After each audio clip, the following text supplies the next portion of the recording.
convocaron para hablar un poco del futuro que iba a pasar en los 5 años, hice este ejercicio. Primero traté de identificar dónde estábamos hace 5 años atrás y si lo que yo sospechaba que estábamos se cumplía. Después, entender un poquito dónde estamos hoy por hoy respecto de la industria digital, que es la que me compete. Y finalmente, suponer dónde estaremos en los próximos 5 años. Esta es una frase de Bill Gates que estoy 100% de acuerdo con él. Si revisamos un poco para atrás, eso siempre se cumple.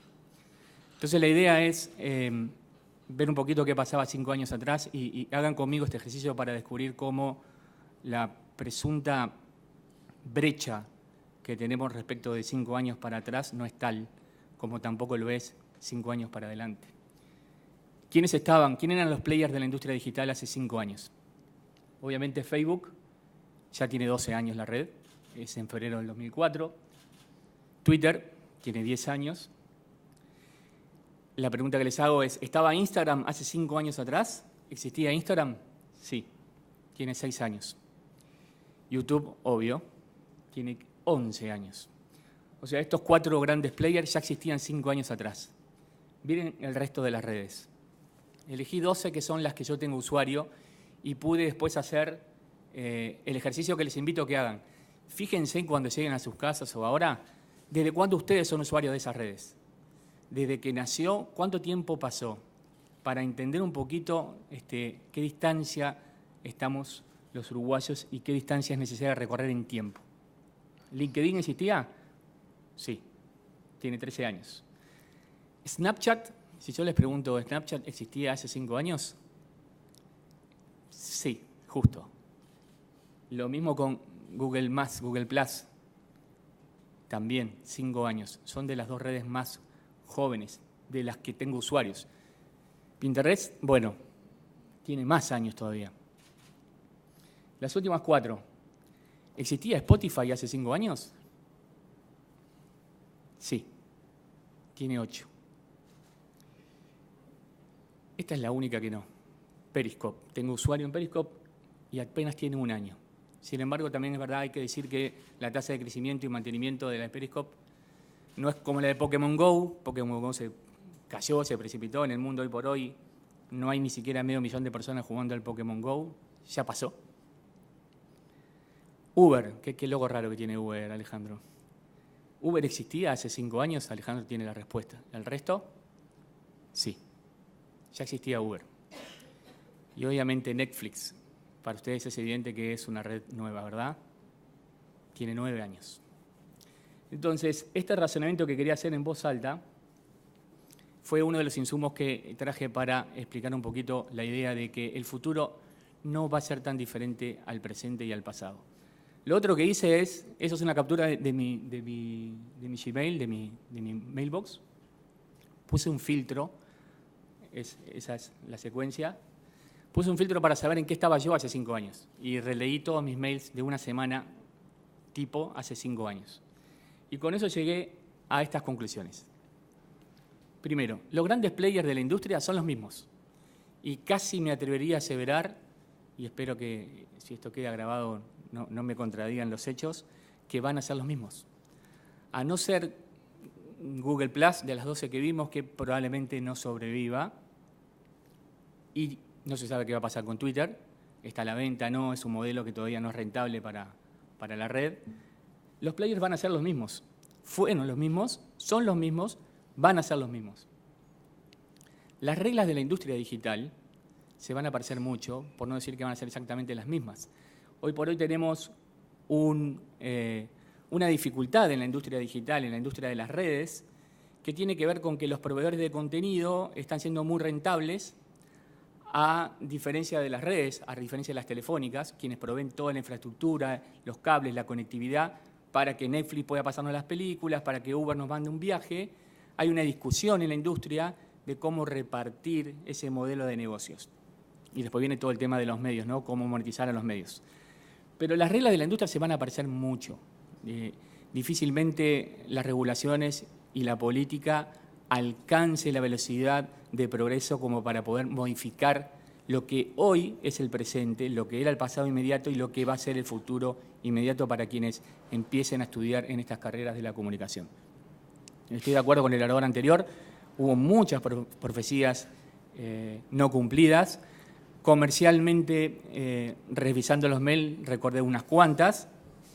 Bueno, no hace 5 años, hace 2, 3 años que yo mendigué atrás de los gringos en California, por favor, pidiéndole un lente de Google Glass, como quien pide 2 años más de vida, y no sé ni siquiera dónde está ahora.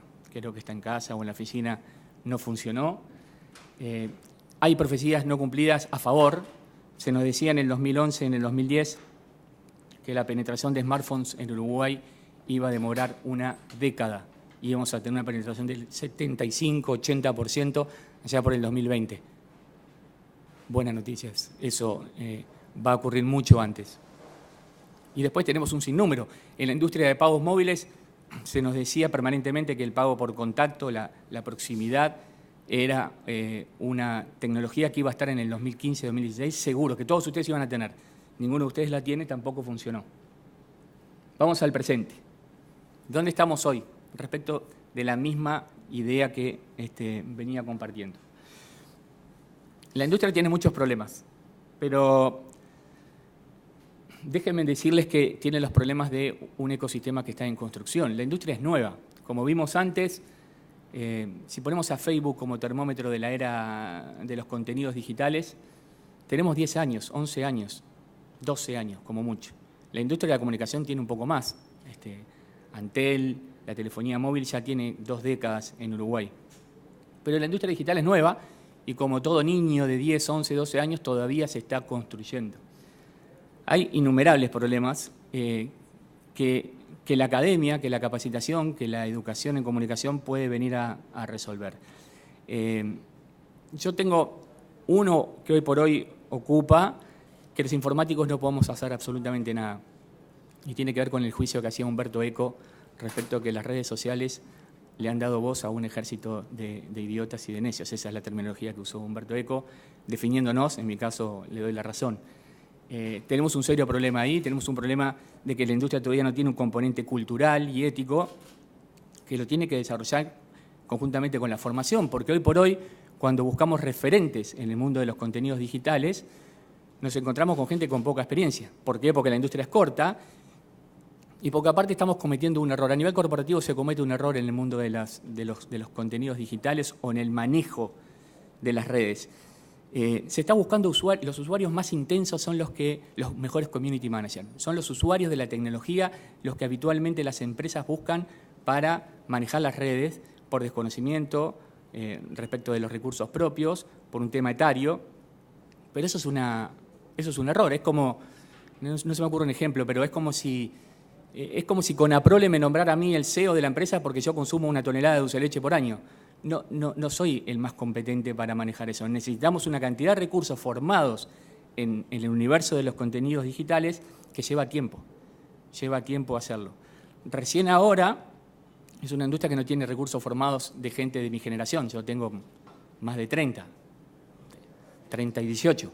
No hay gente de generaciones cuarentones o treintañeros largos en la industria de los contenidos digitales. Ese es un problema complejo que espero que las universidades y las facultades vengan a hacer foco. Nos faltan recursos y los recursos que hay no están 100% calificados.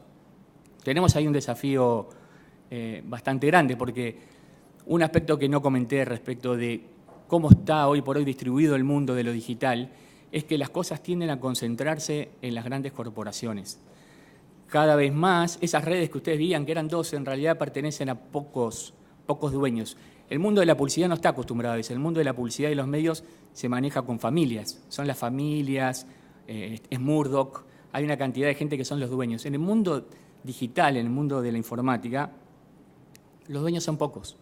Es Microsoft compró LinkedIn, tiene Skype, es Microsoft, es Google, es Facebook tiene WhatsApp, Facebook tiene Instagram. Los players son pocos y tienden a concentrar mucho la industria. Eso es un desafío para entender todo el entramado que tiene que ver con lo comercial. La actualidad, el presente, ahí está el último punto que mencionaba hoy la gente del país. El presente de la industria digital es muy bueno respecto de lo que era. Obviamente, midámoslo como lo midamos, cada vez tenemos mayor presencia, cada vez tenemos un volumen de negocio más grande, cada vez hay más players, cada vez hay más calidad de contenidos. Estamos muy lejos de lo que debería ser, lo cual implica una cantidad de oportunidades muy importantes que casi repasando en el resto de las industrias no se encuentran. Una de las virtudes de ser informático, mi empresa desarrolla soluciones informáticas para terceros, es que nosotros proveemos soluciones para todas las industrias. Entonces, personalmente yo conozco los planes de negocio, las opciones y las posibilidades de industrias muy disímiles, el agro, los servicios, el transporte, el gobierno. Y en ninguna de ellas hay potencialmente tanto crecimiento como en la industria digital. Esa es una oportunidad enorme. El modelo de negocio se está reinventando precisamente porque los actores cambiaron. Porque antes la llegada al usuario final de un medio, por ejemplo, era permitida desde el medio al usuario final, pero ahora los medios tienen que pagar peajes. Un medio viraliza mucho más su nota si está en una red social, si está en Facebook, que como portal propio en sí. Y todo eso, lejos de tender a hacerse universal, al revés, tiende a la concentración. Entonces, los medios tienen un desafío muy particular de ser específicos para determinados targets y determinadas comunidades para entregarles contenidos específicos, porque lo masivo, lo global, lo están absorbiendo las grandes redes. Y la inteligencia que le están poniendo a las grandes redes es cada vez más compleja. Los algoritmos son demencialmente cada vez más complejos y lo hacen para evitar competencia por fuera de ese ecosistema, ¿sí? No sé si hoy leyeron la noticia en The Guardian de que algunos empleados de Uber estaban espiando a famosos y a ex jefes, siguiendo la trazabilidad de todos los viajes que hacía. Eso demuestra de cómo el poder de la información cada vez está en menos manos y es muy difícil volver a armar un entramado operativo como el que teníamos antes con los medios tradicionales, los diarios, la televisión y la radio. Hay otro aspecto que quiero mencionar del presente para pasar ya a la placa del futuro y cerrar mi participación. El mundo parecería ir hacia un capitalismo diferente al que conocemos. Hay algunas discusiones en muchos foros interesantes que propone que el mundo conocido, el capitalismo aquel de Adam Smith, el capitalismo basado en la mercancía, empieza a debilitarse respecto del capitalismo basado en el conocimiento. Y nosotros en Uruguay vivimos durante muchos años sabiendo la mitad de la historia. Sabíamos que el futuro se divide entre países ricos digitalmente y países pobres digitalmente. Y en Uruguay tomamos el 50% de esa verdad. Le hicimos foco, hicimos todos los deberes muy bien, porque creíamos que ser rico digitalmente era tener acceso a la red. Entonces, hoy por hoy tenemos una de las redes, como mencionó Álvaro Moré, más completas de Sudamérica y una de las mejores del mundo. Tenemos un plan muy interesante para que cada chico tenga su laptop. Estamos haciendo el 50% del trabajo. Y ya ahora, ya no es un problema el acceso para el mundo civilizado, digamos, ¿no? Obviamente hay 2.000 millones de personas por fuera del sistema. Pero ya debería dejar de ser un objetivo, porque nosotros ya lo alcanzamos y porque no es lo único, ese es el medio, ese es el continente donde volcar el contenido. Esa brecha empieza a ser cada vez más grande si el Uruguay no se forma a nivel de educación en una intelectualidad de lo digital y de lo científico y de lo tecnológico. Nos va la vida como proyecto país a entender esta oportunidad que tenemos. Ese es un punto que quería contar en el presente. Países que no cultiven todo el tema ciencia y tecnología, países chicos como nuestros están complicados, porque ni siquiera las relaciones de fuerza que fueron durante 2 siglos, 3, 4 siglos, que tenía que ver con lo militar, el poderío, los países poderosos son quienes pueden ejercer cierta influencia militar, política sobre los otros. Eso, con las nuevas reglas, va a tender a disminuirse en intensidad.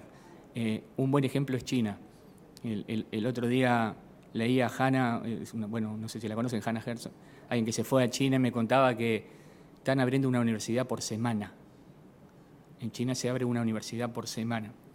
Ese es un país donde uno puede ver cómo definitivamente entendieron por dónde vienen las nuevas reglas de la economía digital, ¿sí? Vamos a pasar para el futuro para terminar. ¿Dónde estaremos? Bueno, con todo el prólogo que hice para trasladarles la idea de que el futuro en los próximos 5 años no va a ser tan diferente, no va a haber autos voladores, sí puede ser que haya autos autónomos, no creo que en Uruguay, sí en el primer mundo. Tenemos que hacer algunas presunciones que tienen que ver con estas industrias, la industria del ocio, el entretenimiento y la industria de las nuevas tecnologías. Déjenme decir algo de las nuevas tecnologías porque pocas veces me pasa algo como lo que ocurrió el año pasado y lo quiero contar. Los que, ya dije mi edad, los que tenemos más de 30 y 18, hemos visto muchos avances de tecnología, muchos lanzamientos, muchos eventos. Yo me formé, terminé mi carrera en el 87, 88. Imaginen todo lo que pasó y lo que vi, ¿no? Ni siquiera el teléfono celular. La primera vez que compramos un escáner, apagábamos las luces de la oficina para ver cómo escaneaba y salían los colores en el techo y ¡wow! De esa prehistoria vengo y les estoy contando eso para explicarles que solamente hubieron 2 hechos en estos 30 y pico de años en los que estoy en informática que me dejaron sin dormir. Y uno es muy próximo y por eso lo quiero contar. El primero fue en el 85. En el 85 vi una computadora que se llamaba Amiga, la Amiga 1000, y vi por primera vez un juego en colores con audio. Había un sampler, estaba sampleado el ruido de los campeones, era el one-to-one, un juego de básquetbol. Cuando el jugador de básquetbol frenaba, uno escuchaba el ruido de los campeones. Yo estuve sin dormir esa noche, porque empecé a imaginar todo el potencial que tenía la computadora respecto de los colores que vi y el sonido. Las computadoras van a poder hacer música. Las PC en las cuales nosotros estudiamos, los monitores eran de fósforo verde y algunos snob lo teníamos de naranja, hasta quedar ciegos, sangraban los ojos cuando estudiamos. Imaginen lo que fue la erupción del color y del sonido. Esa fue la única, la primera, vez en 30 años de muchos, hasta del teléfono celular, donde uno pudo percibir de que había un cambio de tecnología que era paradigmático. El segundo ocurrió hace un año, pero para ustedes probablemente haya ocurrido hace pocas semanas y si no va a ocurrir pronto. Me probé un casco de realidad virtual de los buenos, un Vive de HTC, ahora está el Oculus Rift, lo tengo por ahí. De las tecnologías que he visto, esta es la más disruptiva de todas, y en el mundo de los contenidos digitales, en el mundo de la formación, acá está todo para hacer. Yo salí de esa experiencia buscando gente que pudiera proveerme las soluciones de rendereo necesarias, el guionado, el dibujo, el diseño, la navegabilidad, la experiencia de usuario, y me costó mucho conseguir gente en Uruguay, en Argentina o en Chile que medianamente entendiera lo que se viene con este universo. Lo quiero contar porque tengo un chiste ahí que lo deben conocer. Esa es la presentación de Mark Zuckerberg con Oculus Rift. Él compró la principal tecnología que hay hoy por hoy de realidad virtual. Este es un mundo que si tuviera que hablar del futuro, sí, dentro de 5 años va a haber algo nuevo que es esto. Y empiecen a manejarlo dentro de su órbita porque difícilmente encuentren, cuando tengan una experiencia real, con un casco inmerso que les pueda manejar el movimiento en un espacio físico, se van a sorprender. Son 11:15, así que voy a ir terminando. Quisiera decir como mensaje final algo respecto de la industria digital. Es un mensaje informático, pero creo que se puede llegar a entender. La industria digital, lo digital está basado en lo binario, ¿sí? Lo binario es prendido y apagado, activo o inactivo. A diferencia de lo analógico, una tecnología que implica una secuencia en el tiempo, lo digital es inmediato y es blanco o negro. Ese sistema binario, en su naturaleza, es la forma de entender y vivir el mundo digital. Si ustedes están en algún emprendimiento, tienen una empresa vinculada al digital, se están formando, están en algo, tienen que tomar parte de entender la naturaleza de ese mundo y definir si uno es un 1 o un 0. Un 1 o un 0. En el mundo digital, eso es la forma que en el futuro está escrito. El futuro está escrito de dos formas, o por nuestra acción, el 1, o por nuestra omisión, el 0. Me gustaría explayarme un poco más, pero ya es tarde y quería agradecerles. Gracias a todos.